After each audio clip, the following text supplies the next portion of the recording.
Bienvenue voyageur dans la caravane de la Gitane sans filtre. Je te retrouve pour le tirage des énergies du week-end du 22 et 23 juillet 2023 pour les signes d'eau. Et on commence tout de suite avec le cancer. Donc pour ce week-end, le point de focus pour les cancers. Les énergies aidantes.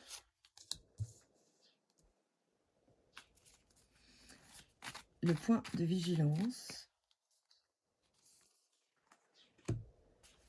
Ce qui se joue au-delà des apparences. Et la carte conseil. C'est énergique, hein, les cancers ce week-end-là.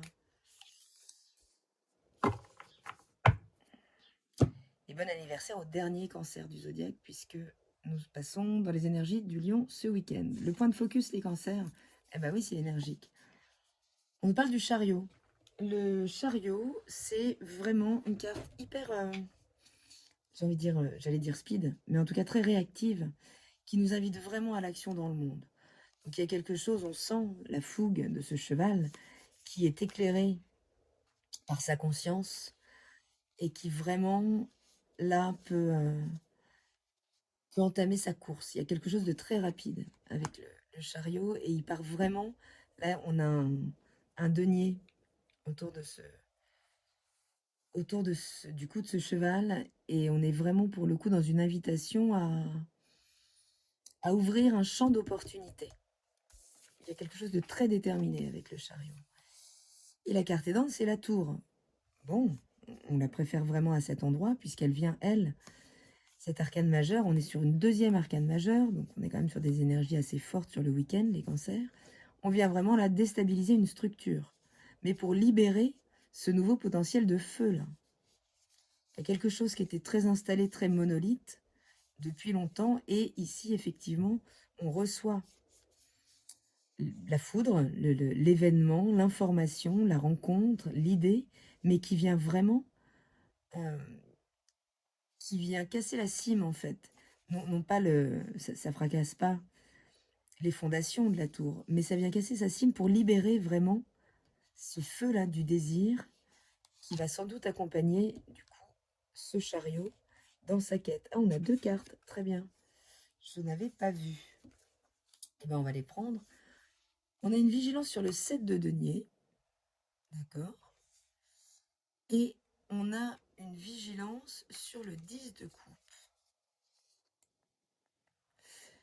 Donc le 10 de coupe, on est vraiment ici, on est vraiment dans la transcendance, on est vraiment dans un bonheur intense, une espèce de complétude.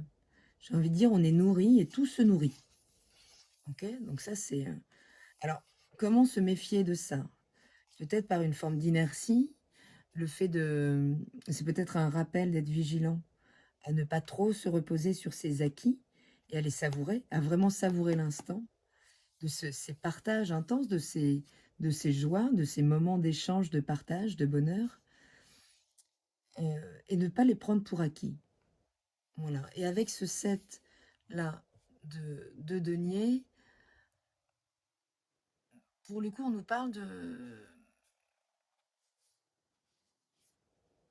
ne pas lâcher l'affaire. Il y a quelque chose qui nous dit ici d'aller au bout, en fait. D'aller au bout, y compris si ça ne va pas au rythme que l'on veut, mais en tout cas d'aller au bout de ce processus vers cette transcendance totale ou vers effectivement l'établissement de ce qu'on crée aujourd'hui dans la matière. Il peut y avoir une forme de ras-le-bol, et après ça peut être aussi juste les énergies de l'été, hein, qui font que là où il faudrait vraiment optimiser assez vite cette information, là, cet événement, et très vite partir tel le cheval au galop, construire ce que ça nous a inspiré, et en même temps, on est peut-être plus dans des énergies d'été, de festoiement ce week-end, et une certaine envie de céder à la facilité. Bon, c'est pas bien méchant quand même comme vigilance. Ce qui se joue au-dessus, c'est beau, puisque là, on est vraiment sur, avec le 2 de bâton, on est sur une forme de réévaluation de nos désirs, ou en tout cas de confrontation de nos désirs ou de rencontre de nos désirs avec les désirs de l'autre, ou avec la réalité, ou avec, en tout cas, là, il y a de l'ordre de la rencontre. Ici, on voit que ces deux baguettes sont sur le point de se toucher, même si elles sont très éloignées au départ, mais il y a quelque chose là de très très prometteur. On nous parle vraiment là oui, de toucher par la rencontre sans doute à quelque chose de l'ordre de nos désirs profonds. Désir, vous mettez ce que vous voulez derrière, y compris désirs sensuels, rencontres et autres, hein. Et du coup, la carte conseil, c'est la 7 de coupe. Et la 7 de coupe, elle nous demande d'être vigilants, de ne pas prendre nos illusions pour la réalité. Voilà. Et lycée de Versailles, je serais tentée de dire. Mais là, il y a de l'ordre de... Alors, c'est peut-être... Ça peut aller avec ce point de vigilance ici. Où en fait, à force de tout le monde il est beau, tout le monde il est gentil, de passer à côté de certaines informations. Mais en tout cas, il y a quelque chose d'assez fracassant ce week-end, plutôt très énergique, qui nous met en contact avec nos désirs, mais réels sans doute. C'est-à-dire que c'est sans doute ce deux bâtons qui nous permet de réévaluer la réalité par rapport à l'illusion, et qui nous permet sans doute de ne pas tomber dans l'illusion. Voilà. Donc ça va très vite, les cancers. C'est plutôt chouette, plutôt énergique, et plutôt annonciateur de bon. Les points de vigilance sont pas bien méchants. Mais effectivement, il y a de l'ordre là, de pas aller trop loin dans l'innocence, en fait. Il y a de l'ordre de ça. Sachant que c'est votre nouvelle lune, hein, les cancers, et que c'est un moment important pour vous. On continue avec le scorpion. Et on part tout de suite sur le point de focus du scorpion. Le point est dans point de vigilance. Scorpion, week-end 2023. Ce qui se joue au-delà des apparences, carrément, ça a sauté. Et la carte conseil.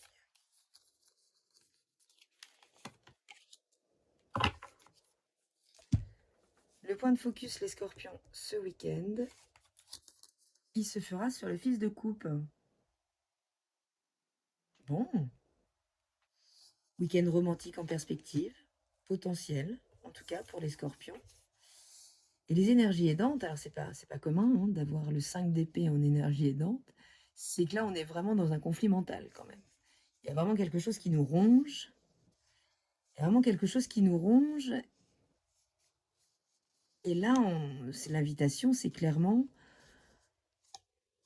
de sortir de ces pérégrinations mentales mortifères pour vraiment reconnecter avec une forme d'idéalisme, quelque chose qui pourrait paraître trop beau pour être vrai, en fait. Et comme vous n'êtes pas trop du genre à vous fourvoyer, vous êtes plutôt des êtres authentiques, les scorpions, là, il y a quelque chose de l'ordre du c'est trop beau pour être vrai, vous broyez pas le mental. Alors qu'il y a vraiment là le désir de partir en quête d'une émotion, d'une nouvelle émotion. Voilà, donc il faut vraiment, il y a l'ordre de suivre l'élan du cœur, suivre l'élan de ce qui va nourrir vos émotions et pas le mental. Et d'ailleurs, on parle bien d'un rapport de force derrière, d'un vrai rapport de force entre la tête et les émotions. J'allais dire le cœur, mais non, je suis plus au niveau... j'allais dire au niveau intestinal, mais au niveau des viscères presque, parce que vous ressentez les choses avec les viscères, les scorpions. C'est très très puissant et très profond. Et ce qui se joue au-delà de ça, effectivement, c'est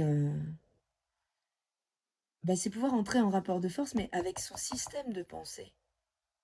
Vraiment. Pouvoir lui tordre le cou. Comprendre que nous ne sommes pas nos pensées.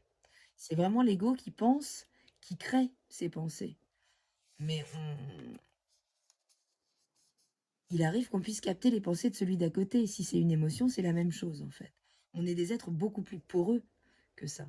On est beaucoup moins des monolithes égotiques qu'on pourrait en avoir l'air, même si effectivement le monde nous montre beaucoup ça. Derrière ça, du coup, les scorpions, il y a vraiment entrer en rapport de force avec ce système mental et c'est se réouvrir le champ des possibles, s'offrir la possibilité de croire en un champ des possibles très large. Il y a peut-être quelque chose qui vous fait croire que vous ne méritez pas de vivre cet idéalisme romantique. Et, et c'est pas, voilà, s'il y a un rapport de force entre ces deux parts de vous, il s'agit bien ici de faire un focus sur cette zone émotionnelle et sur cette invitation justement à y croire et à entrer en rapport de force par contre avec ses pensées. À leur dire non, non, tu fais pas ce que tu veux avec moi. Pardon, j'allais trop vite. Le point de vigilance, c'est la justice. Donc là, ici, clairement, c'est un point de déséquilibre sur lequel il va falloir être vigilant. Tout ce qui va vous déséquilibrer, vous faire partir dans les limbes, est à fuir vraiment dans le week-end, le scorpion. Ça ne sert à rien de descendre dans ces énergies-là. Il y a vraiment quelque chose là de l'ordre de la réautorisation à vibrer pour rééquilibrer des zones en vous déséquilibrées. Peut-être vous avez trop favorisé certains secteurs de vie par rapport à d'autres. Là, c'est vraiment... voilà, il s'agit de reprendre la main là-dessus, en fait, pour pouvoir rééquilibrer ces zones dans vos vies. Et la carte de conseil, c'est la lune, qui vous parle bien, d'émotions, mais d'émotions d'illusions, qui créent des illusions, d'émotions qui créent des illusions, en fait. Et c'est vraiment ce système de pensée qui crée un émotionnel qui peut vous éloigner de votre équilibre, en fait. Alors qu'il s'agit vraiment de refaire un focus sur sur ce qu'on peut idéaliser. Est-ce que vous avez déjà réfléchi à votre idéal de, de, de vécu, ce que vous aimeriez vraiment expérimenter, quel que soit le secteur? Et s'il est amoureux, parce que ça peut être une espèce de sentiment de solitude qui est un petit peu ressenti là, dans le week-end. Mais c'est vraiment l'opportunité de tordre le cou à un système de pensée qui crée des émotions qui vont pas dans le bon sens et qui vous déséquilibrent. Donc le conseil, c'est également justement d'entrer beaucoup plus en intuition plutôt qu'en réflexion.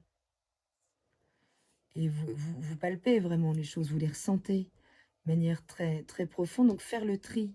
Je garde ce qui me convient, ce qui me nourrit réellement, ce qui me fait du bien. Je nourris ma vision idéale. Et vraiment, je ne me fais pas avoir par l'illusion des pensées qui vont justement me raconter que je n'ai pas droit à cet idéal. Et là, il y a une vraie reprogrammation qui se met en marche et qui peut changer le cours de beaucoup de choses. Les scorpions. Et on finit avec les poissons. Pour le week-end du 22-23 juillet 2023, pour le signe des poissons, et ben voilà, on a le focus. Super. Les énergies aidantes pour les poissons, elles sont là. Le point de vigilance, il est là. Qui se trame au-delà. Ok. Et l'énergie, la carte conseil. Le point de focus, les poissons ce week-end, waouh, c'est le fou. C'est le foufou, c'est le mât. C'est le mât, c'est l'énergie 0, c'est l'énergie 22, dans le tarot de Marseille. Mais on voit bien ici un nouvel élan. Un nouvel élan, mais qui manque quand même un petit peu d'expérience. On sent bien effectivement que les ailes de ce toisillon sont prêtes à se déployer, qui va donc sauter dans le vide. Il y a de l'ordre de l'abandon. Donc, il y a vraiment la possibilité là ce week-end de saisir une opportunité, une occasion d'un nouveau démarrage. Il y a quelque chose qui va venir susciter de l'élan, mais pour lequel on n'est pas forcément très expérimenté. D'accord? Et c'est peut-être ce manque d'expérience qui, si vous en parlez, va peut-être vous faire... on vous appellera peut-être le fou. Mais t'es fou de faire ça. Voilà, t'es folle de faire ça. Mais cet oisillon, en même temps, il est parti pour prendre son envol. Donc il y a quelque chose qui ne va pas le retenir. On voit bien là qu'il est vraiment près de sauter.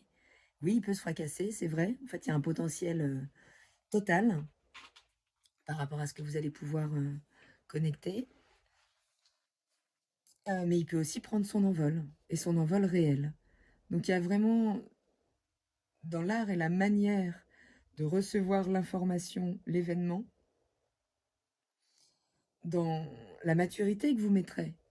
Là-dedans, vous pourrez prendre votre envol, ou effectivement peut-être que c'est trop fou et qu'il est trop tôt, que vous avez vraiment, que vous manquez vraiment trop d'expérience, et là, le petit poussin peut tomber. Bon, alors, avec un 3 d'épée en énergie aidante, ok, c'est la douleur qui vous aide. Il y a quelque chose qui vous propulse, en fait. Parce qu'une douleur aidante, c'est c'est une propulsion. C'est une propulsion, et en fait, c'est peut-être aussi douloureux, parce que la propulsion est vraiment pas simple. Il faut se jeter dans le vide, quand même, en espérant que les ailes vont se déployer. Mais en tout cas, si vraiment vous traversez des périodes un petit peu compliquées, entendez que cette période est là pour vous propulser vers quelque chose de très porteur, en tout cas en termes de potentiel. Le point de vigilance, c'est l'engagement. C'est finalement une forme d'ennui, un désir qui s'est un petit peu refermé sur lui-même. On voit là, c'est plusieurs zones d'enfermement, mais derrière, il y a quand même cette vibrance, ce point de quintessence là qui réunit justement ce champ de tous les possibles. Donc aujourd'hui, ça peut être un engagement qui va essayer de vous retenir en arrière, donc vous l'adaptez évidemment, et qui aurait tendance à vous retenir en arrière, mais vous retenir en arrière pour vous empêcher de sauter et potentiellement de vous fracasser, hein, mais vous retenir en arrière pour pas tomber, c'est aussi vous retenir en arrière dans une forme de douleur mentale, de voilà. Vous voyez qu'il y a quand même un... Vous voyez cet oisillon qui peut aller par là ou par là. Bon, évidemment, il vaut mieux tourner le dos quand même.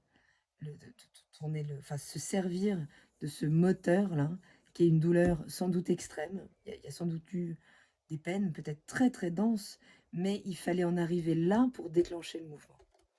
Et oui, on peut s'emmener très très loin avant de bouger. Hein.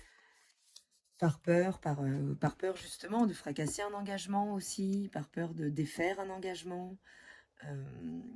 C'est l'engagement qui concrètement refuse que... Enfin, ce qui se joue derrière, c'est le 9 quand même de denier. Donc ici, on nous parle d'un enrichissement absolu et total. Donc d'un coup, ce petit poussin, il prend moins de risques à sauter. Puisque ce qu'il ne sait pas, mais ce que nous on sait, c'est que derrière, il y a la possibilité d'un accomplissement réel, que ce soit un accomplissement dans la matière concrète, que ça génère du gain, mais c'est également un accomplissement, c'est-à-dire une forme de reconnaissance de notre valeur, de la valeur qu'on se reconnaît. Donc c'est pas rien quand même, les poissons. Et le conseil, c'est d'y aller. Hein. Le fils d'épée, vous voyez, cet oisillon qui hésite là, bon, le fils d'épée, il n'hésite pas, en fait. Il n'hésite pas et il part en quête. Et il part, si vraiment il y a un engagement qui vous retient par rapport à cette propulsion, il faut aller le convaincre.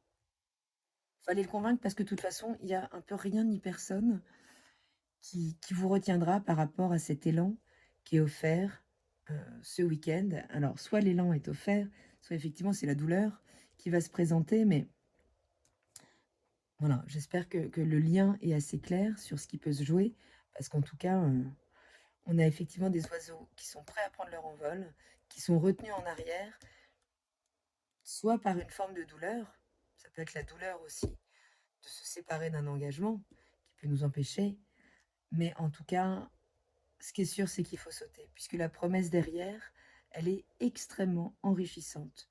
Les poissons, donc on part convaincre ce qui doit être convaincu, y compris en nous. Si vous n'êtes pas complètement convaincu, il y a vraiment quelque chose de l'ordre de partir en quête et de convaincre que l'élan est bon, qu'il faut sauter et que ça va bien se passer. Et qu'on va effectivement prendre son envol pour pouvoir recevoir, là, recueillir tout cet accomplissement, toute cette richesse. Voilà, les signes d'eau, je vous souhaite un très bon week-end et je vous dis à très bientôt dans la caravane de la Gitane sans filtre. Salut!